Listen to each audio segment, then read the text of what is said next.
बिस्मिल्लाहिर्रहमानिर्रहीम। अस्सलाम वालेकुम स्टूडेंट्स। आज हमारा जो नेक्स्ट टॉपिक है वो है गैल्वेनोमीटर। तो गैल्वेनोमीटर को डिस्कस करते हैं हम। गैल्वेनोमीटर जो है एक ऐसा इंस्ट्रूमेंट है जो करंट की प्रेजेंस के बारे में हमें इंफॉर्मेशन दे देता है। किसी भी सर्किट में हम जो गैल्वेनोमीटर को ज्वाइन करते हैं तो अगर उस सर्किट में करंट है तो गैल्वेनोमीटर डिफ्लेक्शन शो करता है और हमें बता देता है कि इस सर्किट में करंट की प्रेजेंस है।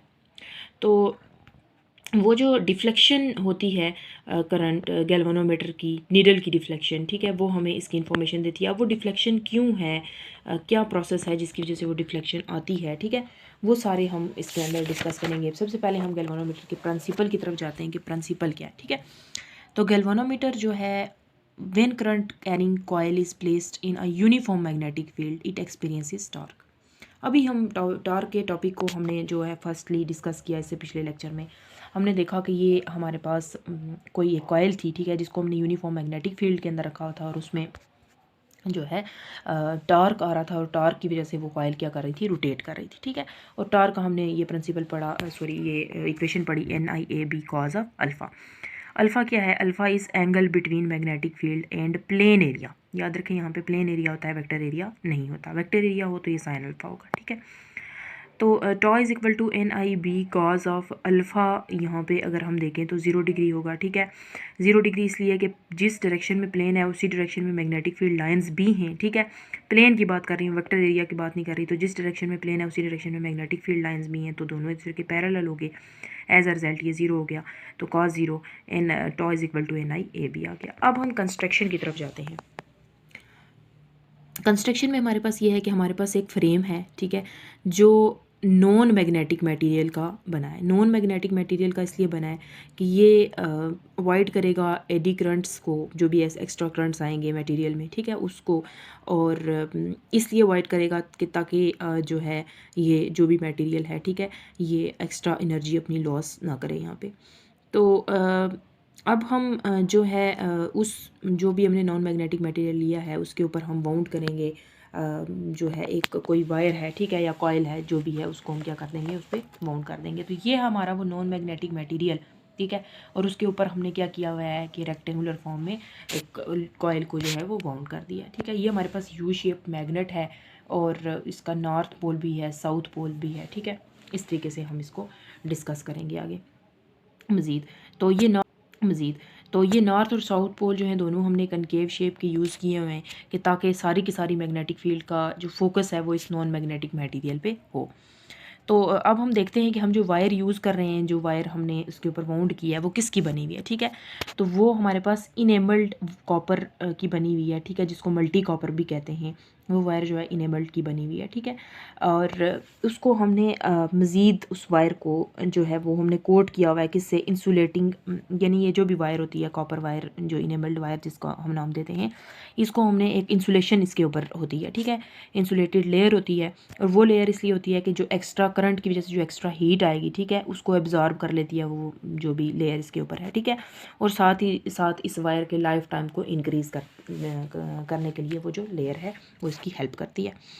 फिर हमने एक फेरोमैग्नेटिक मटेरियल का यूज़ किया हुआ है फ्रेम के अंदर, जो डी शेप में शो किया गया है, ठीक है। ये हमने फेरोमैग्नेटिक मटेरियल का यूज़ किया है इस फ्रेम के अंदर, ठीक है। अब नेक्स्ट हमारे पास ये है कि जो फेरोमैग्नेटिक मटेरियल है ये क्या करेगा, ये मैग्नेटिक फील्ड को सपोर्ट करने में मदद देता है, ठीक है। इसलिए हम क्या करते हैं, फेरोमैग्नेटिक मटेरियल का यूज़ करते हैं ताकि मैग्नेटिक फील्ड का फोकस रहे, ठीक है।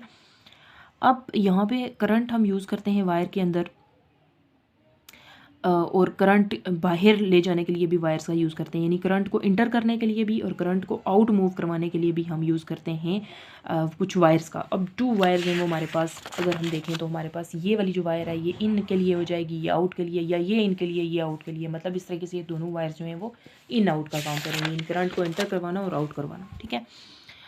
नेक्स्ट हमारे पास बिलो में हमने जो वायर यूज़ किया वो स्पायरल शेप की है, ठीक है। तो वो स्पायरल शेप की इसलिए है कि उसमें जो करंट है वो कॉइल के अंदर इंटर करेगा वहाँ से, ठीक है, और उसके बाद कॉइल जो है वो रोटेट करेगी, ठीक है, रोटेट करेगी। पहले करंट इंटर होगा कॉइल में, ठीक है। लेट्स सपोज के हम यहाँ पे बता देते हैं आपको फिग में कि ये हमारे पास स्पाइरल शेप है। तो यहाँ से करंट इंटर हो गया कॉयल में, कॉयल ने जो काम करना था वो किया, यानी कि वो रोटेट हुई। ठीक है। तो रोटेशन के वक्त इसने क्या किया, ठीक है, इस स्पाइरल में, ये हम देखते हैं। तो करंट इंटर हुआ, स्पाइरल में ट्विस्ट आया। स्पाइरल में ट्विस्ट आने से मुराद है कि वो मुड़ गया। ठीक है।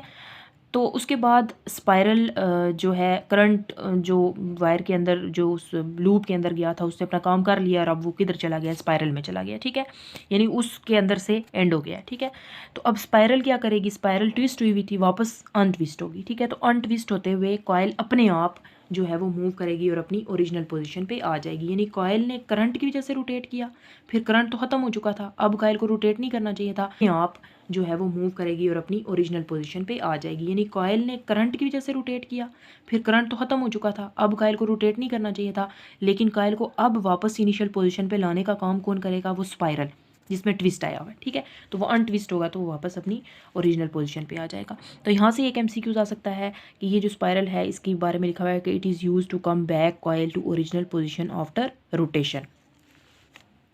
वर्किंग इसकी, अब वर्किंग पे आते हैं कि वर्किंग क्या है, कि जब करंट फ्लो करेगा कॉयल के अंदर तो उस टाइम पे क्या होगा, टॉर्क प्रोड्यूस होगा। ठीक है। और जिसको हम क्या कहते हैं, डिफ्लेक्टिंग कपल का जो है वो यहाँ पे नाम देंगे। डिफ्लेक्टिंग कपल जो है वो हमारे पास किसके इक्वल होता है, NIA, भी पिछले टॉपिक के अंदर पढ़ गया है। ठीक है। अब होगा यूँ कि करंट जब इंटर होगा कॉयल में तो कॉयल रोटेट करेगी और स्पाइरल ट्विस्ट हो जाएगा। अब आफ्टर करंट जब एंड हो जाएगा, आउट हो जाएगा, तो स्पाइरल वापस अनट्विस्ट होगी। ठीक है। और वो उस वक्त, जिस वक्त वो अनट्विस्ट होगा तो उस वक्त हमारे पास रीस्टोरिंग कपल आएगा। ठीक है। तो रीस्टोरिंग कपल जो है यहाँ पे वो हमारे पास किसके इक्वल है, डिफ्लेक्शन के प्रोपोर्शनल है। ठीक है।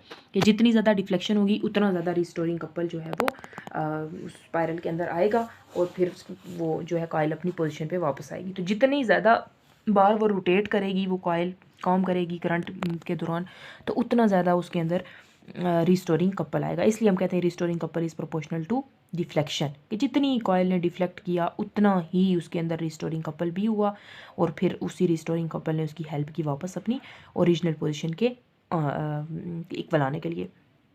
अब यहाँ पे जो डिफ्लेक्शन क्रिएट हुई है कॉयल में, ठीक है, अगर ये चीज़ जो है, ये जो लाइन हमारे पास मौजूद है, ये इसी की इंफॉर्मेशन दे रही है। ठीक है। अब मज़ीद ये जो RC से मुराद है रीस्टोरिंग कपल, तो restoring couple is equal to, equal डालेंगे तो वो जो प्रोपोर्शनलिटी साइन है वो हटेगा, इक्वल पड़ेगा तो यहाँ पे एक कांस्टेंट आएगा C। ठीक है। अच्छा, अब यहाँ पे 2 कपल्स हैं, एक ट्विस्ट होते हुए, ठीक है, फिर वापस अनट्विस्ट होते हुए, 2 चीज़ें आ रही हैं। ठीक है। तो ट्विस्टेड इज इक्वल टू, के ज़ाहिर है जितना ट्विस्ट होगा उतना ही अनट्विस्ट भी होगा, इसलिए इन दोनों की अमाउंट क्या होगी, इक्वल होगी। ठीक है। तो एज अ रिजल्ट कॉयल क्या होगी, कम बैक आएगी अपनी ओरिजिनल पोजीशन पे, अगर ये दोनों इक्वल होंगे तो। ठीक है। अब मज़ीद हमारे पास ये है कि कॉयल जो है वो, कॉयल का जो पॉइंटर है वो ज़ीरो डिफ्लेक्शन शो करेगा और एज अ रिज़ल्ट हमारे पास जो हमारे पास रिस्टोरिंग कपल आया हुआ है वो मैक्सिमम NIAB उस वक्त है जब हमारे पास ज़ीरो डिफ्लेक्शन है। तो NIAB is equal to C theta है। यहाँ से I की हम वैल्यू निकालेंगे, C/NAB थीटा हो जाएगा। C/NAB जो है वो हमारे पास कांस्टेंट है। ठीक है। तो यहाँ से I जो है वो डिफ्लेक्शन के प्रोपोर्शनल है।